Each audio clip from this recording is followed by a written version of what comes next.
मैं हूं शकील अहमद और आप देख रहे हैं न्यूज़ मैक्स। आज अपने इस ख़ास कार्यक्रम में हम बात करेंगे बाबरी मस्जिद और राम जन्मभूमि विवाद को लेकर फिर से जिस तरह से सियासत गर्मा गई है।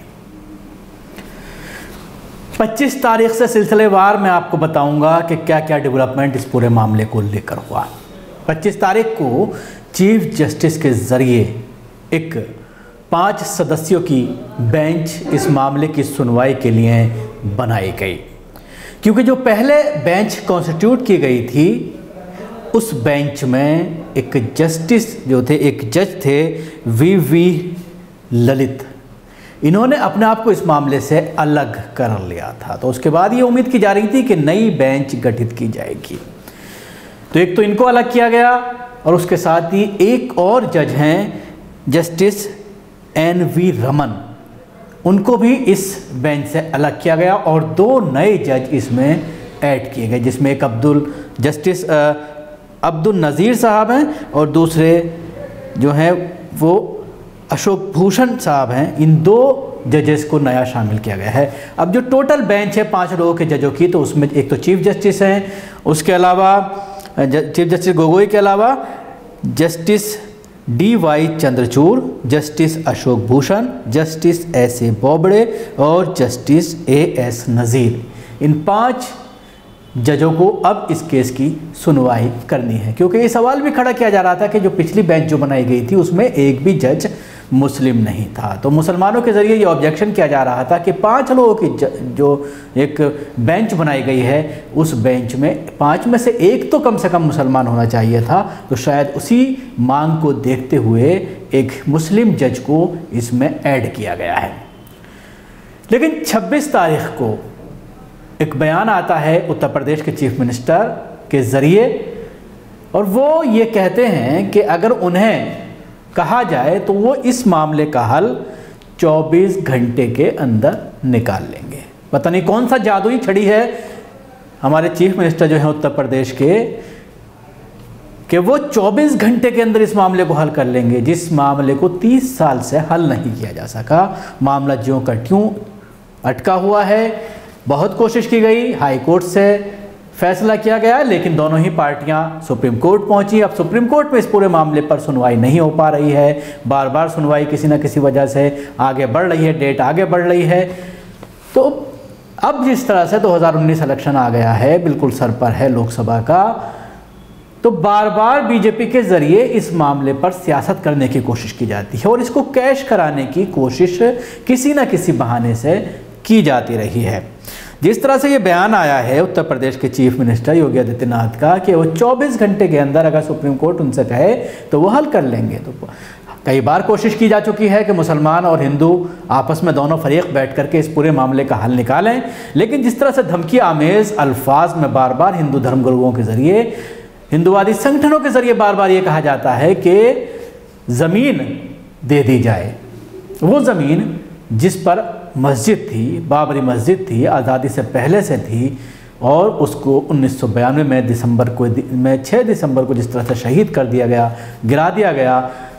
बार बार ये बात कही जाती है कि फ़ैसला सिर्फ मिल्कियत का होना है। ये फ़ैसला नहीं होना है कि आस्था की बुनियाद पर किसको ये जगह दी जाए ना दी जाए। फ़ैसला ये होना है कि ये प्रॉपर्टी किसकी मिल्कियत है।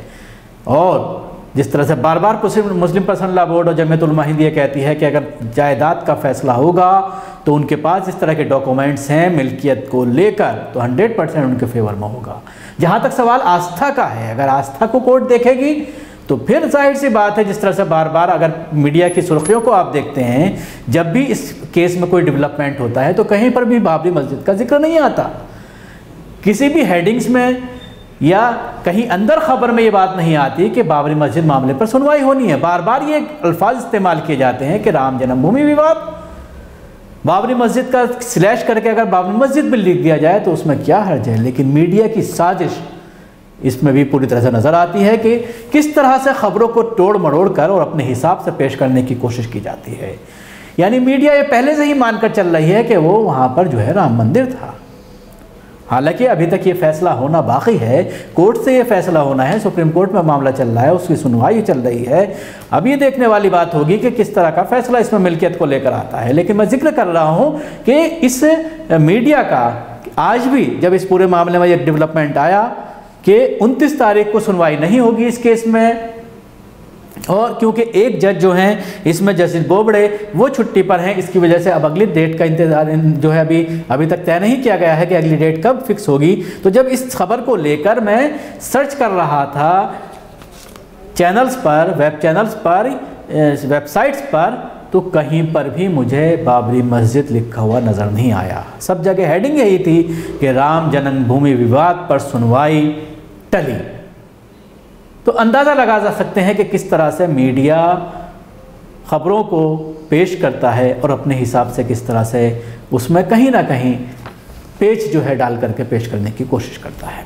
तो मैं बात कर रहा था उत्तर प्रदेश के वज़ीर आला की बात, उत्तर प्रदेश के मुख्यमंत्री की बात, उसके साथ ही मैं बात कर रहा हूँ कि अब इस पूरे मामले को लेकर आज से प्रयागराज में जो कुंभ चल रहा है वहाँ पर एक धर्म संसद आयोजित की गई है।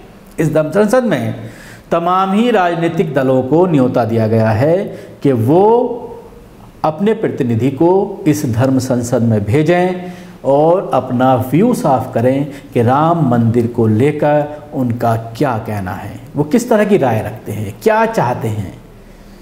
क्या वो ये चाहते हैं कि जल्द से जल्द वहाँ पर एक राम मंदिर बनाया जाए। इस चीज़ को लेकर तमाम ही राजनीतिक दलों को एक न्योता भेजा गया था, जिसमें आज 2 प्रतिनिधि पार्टियों के शामिल हुए, एक समाजवादी पार्टी के रिप्ती रमन और दूसरे बीजेपी के एक सांसद हैं, वो वहाँ पर पहुँचे, जिन्होंने इसमें हवाला दिया कि वो इस पूरे मामले में, अभी मामला कोर्ट में चल रहा है इसलिए उनके हाथ बंधे हुए हैं। जब तक कोर्ट इसमें कोई निर्णय नहीं लेता तो बीजेपी उसमें कुछ नहीं कर पाएगी, पार्टी कुछ नहीं कर पाएगी। जहाँ तक सवाल समाजवादी पार्टी का है तो समाजवादी पार्टी का जो प्रतिनिधि वहाँ पर पहुँचे थे उन्होंने ये कहा कि मैं इस मामले पर नहीं आया हूँ, बल्कि मैं गंगा सफाई पर अपनी बात रखने के लिए आया हूँ। उसके अलावा किसी पार्टी का प्रतिनिधि वहाँ पर नहीं पहुँचा। ये 3 दिन तक चलने वाली धर्म संसद है, जिसको